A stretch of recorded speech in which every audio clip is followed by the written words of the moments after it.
In today's video, I'm going to teach you how to create a logo in Magnific AI Mobile.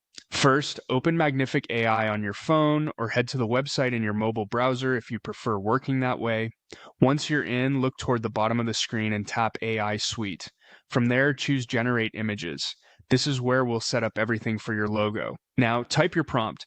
Think of this like giving clear instructions to a designer. Be specific about the brand name or initials you want shown, the style you're after, like minimalist, vintage badge, playful mascot, or sleek geometric, plus colors, mood, and any motifs such as a leaf, lightning bolt, or abstract shape.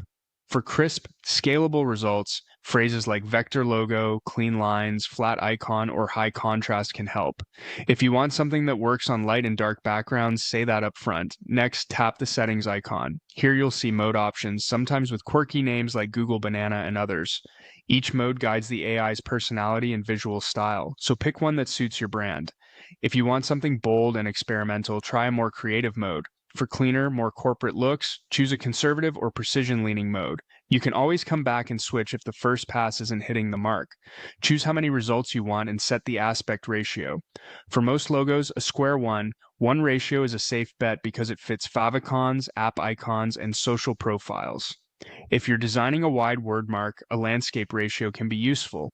More results give you extra options, but they may take a bit longer to generate. When everything looks good, tap Generate.